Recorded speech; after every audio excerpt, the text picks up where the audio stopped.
no es nada más que toda señal o dato que nos da a conocer aquello que está oculto en virtud de unas circunstancias que concurren en el hecho, dándole un carácter de verosimilitud.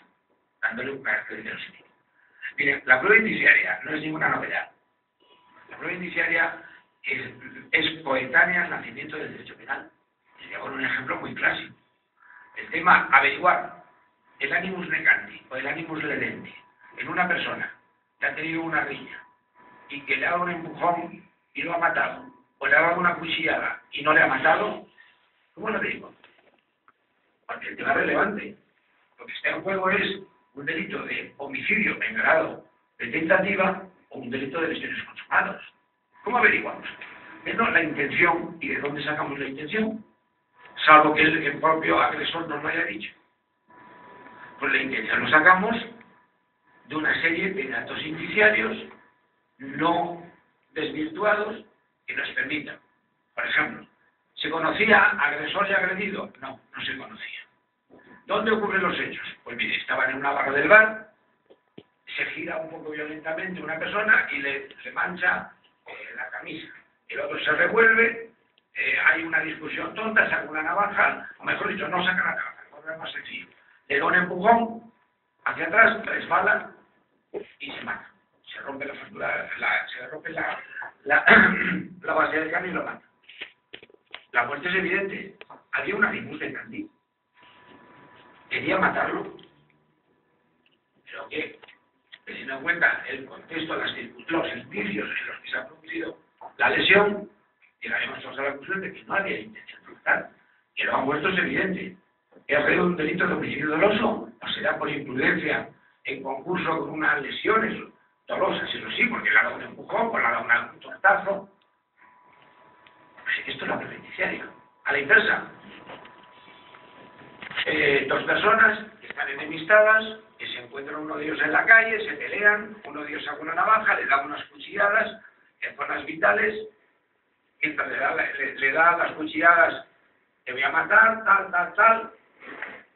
Se produce el desvanecimiento de la víctima, el tío se va y lo deja ahí, y en ese momento pasa una ambulancia o alguien lo ve, llaman a una ambulancia, llaman al hospital, asistencia médica, una.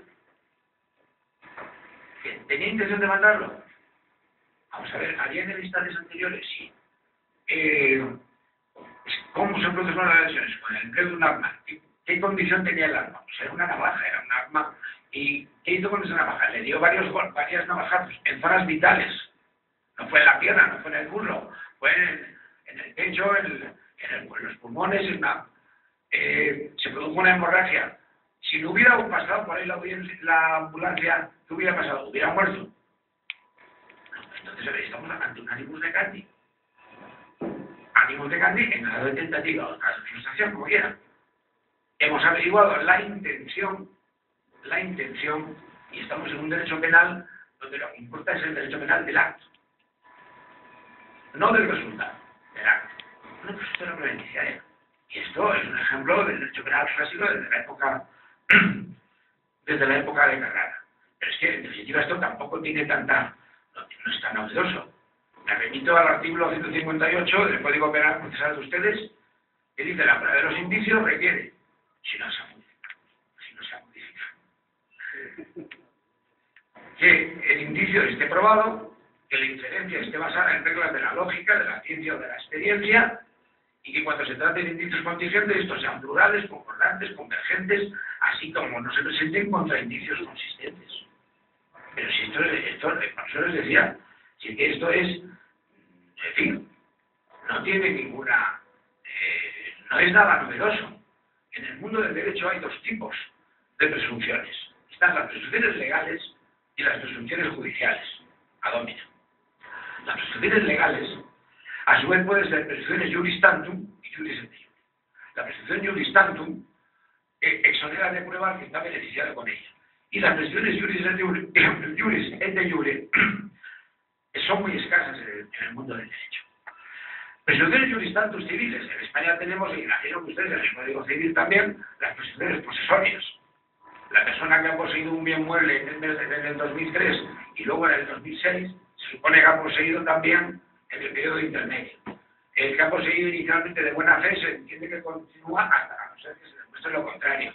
Son presunciones legales en las que la consecuencia la extrae la ley. Hay presunciones civiles, hay presunciones penales en las que la ley extrae la conclusión. No son juris et iure, son juris tantum.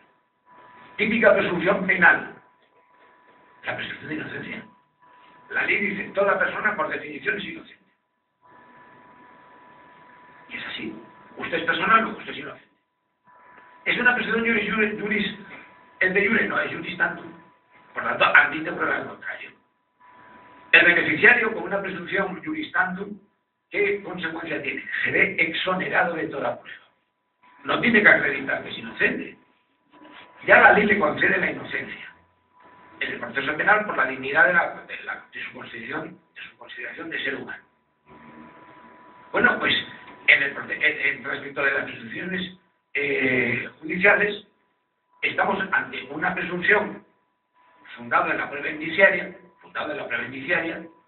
en la que, a través de una serie de indicios, acreditados, plurales, no desvirtuados, llegamos a la conclusión, a través de un juicio de inferencia, que supone, así como veíamos que en las presunciones juris et iure legales, el beneficiario, cualquier persona, está exonerado de prueba, aquí es el fiscal, porque precisamente uno es inocente mientras no se demuestre lo contrario, que tiene que aportar los indicios y el tribunal valorar esos indicios enlazadamente para alcanzar ese juicio de certeza más allá de toda duda razonable. Es un poco el canon de certeza que se utiliza tanto en el Tribunal de San José como en el Tribunal de Estrasburgo. Y en la jurisprudencia de la segunda y en la primera también. Certeza más allá de toda duda razonable. Certeza obtenida dentro del contradictorio, prueba de cargo, valorando por tanto la prueba de cargo sin hacer trampas. Hay que valorar la prueba de descargo, aunque nada más que sea para decir que no nos convence, pero hay que decir por qué no nos convence. ¿Por qué no nos convence?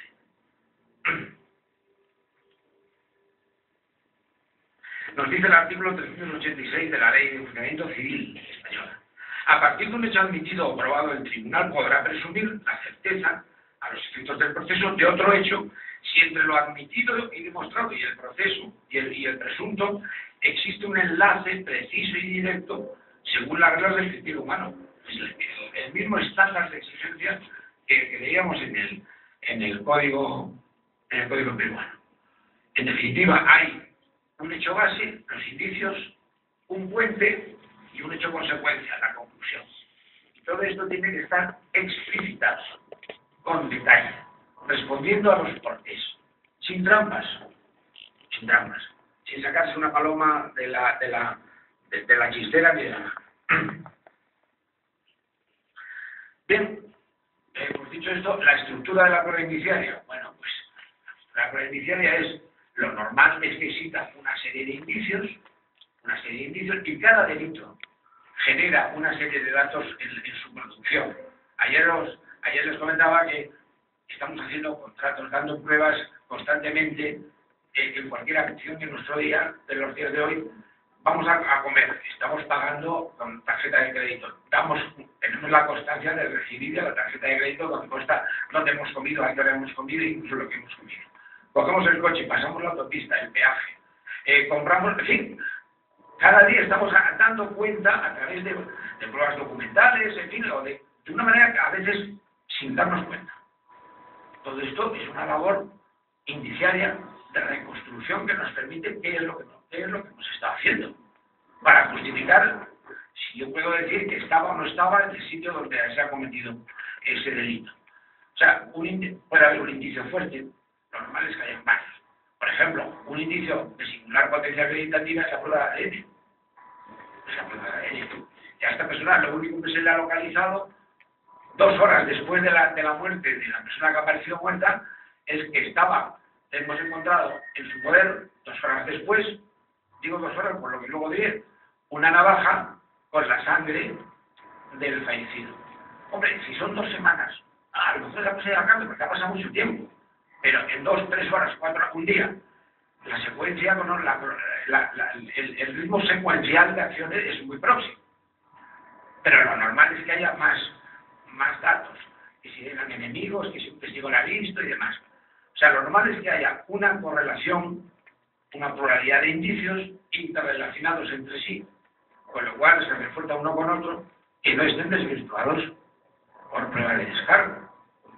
Y aquí también hay que ser honesto intelectualmente y no hacer trampa. Hay que justificar por qué no nos creemos la prueba de cargo.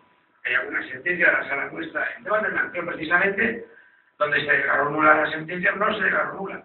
Se admitió el recurso y se absolvió al condenado, porque el condenado había presentado una prueba de cargo que justificaba suficientemente el origen de los caudales, que supuestamente se entendían desde la visión de la prueba de cargo, que eran blanqueados. La contradicción es fundamental en el proceso. Solamente la verdad judicial se halla en el marco de la contradicción. No hagamos trampas. Hay que valorar que no nos creemos la prueba de descargo. Perfecto, pero digámoslo. Digámoslo, no la podemos silenciar. No la podemos silenciar. Ni podemos acudir tampoco al expediente de igual indubio por ley. ¿De acuerdo? Sí, indubio es cierto. Pero si la duda es razonable, tiene que ser razonada. No valen los razonamientos circulares que se apuntan en la propia expresión. Hay que decir los porqués. Bien, pluralidad de indicios que no estén desvirtuados, la valoración conjunta de todos los indicios, que se exprese el juicio de inferencia y que se describa el razonamiento de por qué nos creemos en la conclusión. Y esto, el Tribunal Constitucional nuestro habla de dos puntos de vista, desde el canon de la lógica y desde el canon de la suficiencia. Desde el canon de la lógica, porque, hombre, todos los indicios valorados, no desvirtuados, lógicamente nos conducen a la conclusión incriminatoria. Desde el campo de la suficiencia, porque no cabe otra hipótesis exculpatoria. No cabe, o la hipótesis exculpatoria es absolutamente irreal, es estúpida, en fin. Y esto hay que comentarlo, hay que decirlo. En cuanto a la constitucionalidad, hombre, si se comentaba la prueba iniciaria, pues es tan vieja como el agua tibia, desde la época de Carrara o del Marqués de Beccaria. Pero bueno, por dar alguna referencia al Tribunal Constitucional, recién creado ya lo aceptó en dos sentencias del año 85 y muchas más posteriores. El Tribunal Constitucional ha declarado, es una sentencia del 89, que el derecho a la presunción de inocencia no se opone a que la convicción judicial de un proceso penal pueda formarse sobre la base de una prueba indiciaria. El Tribunal Europeo de Derechos Humanos, el de Estrasburgo, sentencia del 18 de enero del 78.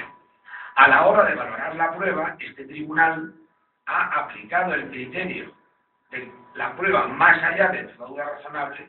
Sin embargo, tal tipo de prueba se puede obtener de la coexistencia de inferencias,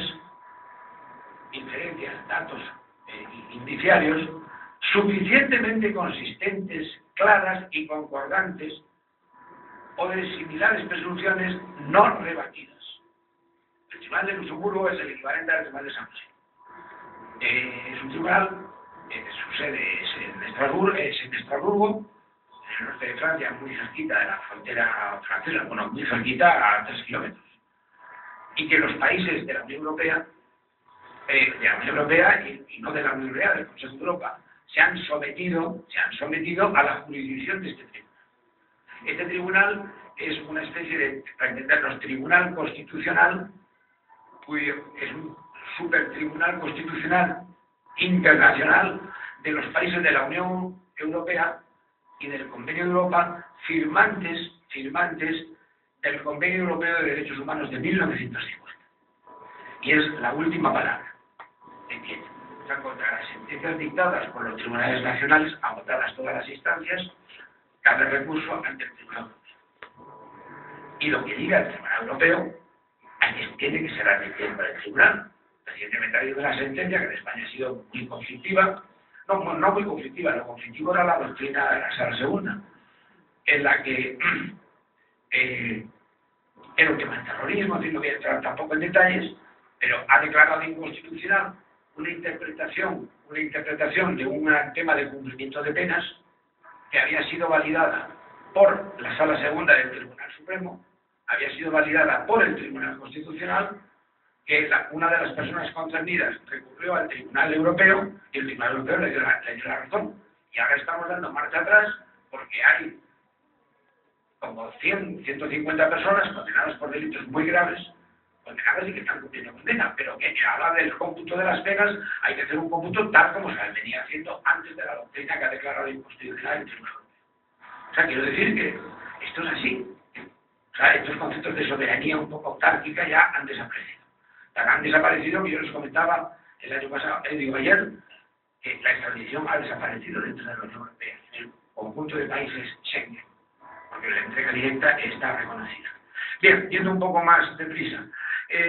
Bueno, en cuanto a la constitucionalidad, les comentaba esta sentencia del Tribunal Europeo, pero bueno, artículo 3, apartado 3 de la Convención de Viena del 88, artículo 5, apartado 2 de la Convención de Palermo, lo mismo respecto de la Convención de Mérida sobre la corrupción, la Convención de Varsovia. O sea, quiere decir que, en fin, el tema de la beneficiaria, el planteamiento de la existencia de la constitucionalidad es algo que ya ha quedado totalmente fuera de debate, por así decir. Dice una frase de Stalin, a mí me resulta, me gusta recordarle, el juez debe someterse a su propia convicción, evidente, pero añade, debidamente fundada. Claro que se somete a su propia convicción, pero justificada, escrita, diciendo las razones de los porqués. La prueba, en este planteamiento, evidentemente la prueba indiciaria no es más insegura, en absoluto, no es más insegura que la prueba directa de los testigos, porque la prueba de los testigos, el mismo testigo nos dice una cosa un lunes y otra cosa un martes, cuando nos creemos que es la incriminatoria del lunes o la exculpatoria del martes. Por lo tanto, en la medida que todo está explicitado, dicho, justificado en la sentencia, cuando esa sentencia es conocida por el Tribunal Superior, ahí están los razonamientos. Por eso a veces, la inmediación, es eso que tiene el Tribunal de Instancia, que oye y lee y demás. Esa inmediación nunca puede ser justificación para no motivar. Porque la inmediación nunca es un blindaje para no motivar. La inmediación lo que justifica es la forma en la que ingresa los hechos del proceso. Pero la forma de acreditación de la prueba es la motivación. Y esa motivación es tan válida, la misma, para la prueba directa, la testifical, que para la prueba indiciaria. Hay una sentencia muy clara, yo creo que el ponente estaba un poco enfadado. La sentencia 33/2005 de la Sala Segunda, el Tribunal Supremo, que dice: la prueba indiciaria no es prueba más insegura que la directa, ni es prueba subsidiaria. Es la única prueba disponible, por lo tanto prueba necesaria, para acreditar hechos internos, el dolo, con conciencia de saber lo que quiere y saber lo que está haciendo. Hechos internos de la mayor importancia, como la prueba del dolo, es sobre todo la acepción de prueba del conocimiento y prueba de la voluntad. Y es finalmente una prueba al menos tan garantista como la prueba directa y probablemente más, por el plus de motivación que exige y que actúa en realidad como un plus de garantía que permite un mejor control cuando un tribunal superior escucha, revisa la sentencia. Efectivamente, cuando un tribunal dice: yo me quiero a la prueba testifical, el tribunal de instancia, porque el testigo no se ha contradicho, porque no estaba nervioso, porque mantenía la mirada, porque tal. Eso es síntoma de veracidad, porque tiene tablas histéricas. Se puede decir la verdad y estar temblando como un sauce. Y se puede mentir y tener un rostro de cemento. O sea que la valoración del testimonio es... en fin, hay que reflexionar sobre ello. En cuanto a la colisión entre prueba directa y prueba indirecta, no hay ningún problema. No, como ninguna es superior a la otra, pues evidentemente pues hay que valorarlas indistintamente por lo que pesan en sí mismos. Porque también es cierto que los testimonios, por ejemplo, no se cuentan, se pesan. No, es que 7 han dicho que sí y 2 han dicho que no. Bueno, esto tampoco es un partido de fútbol. Igual el tribunal, por razones justificadas, puede creer a los testimonios, al testimonio de 2 personas frente a 7 en sentido contrario. O sea que... Y ya, pues, prácticamente...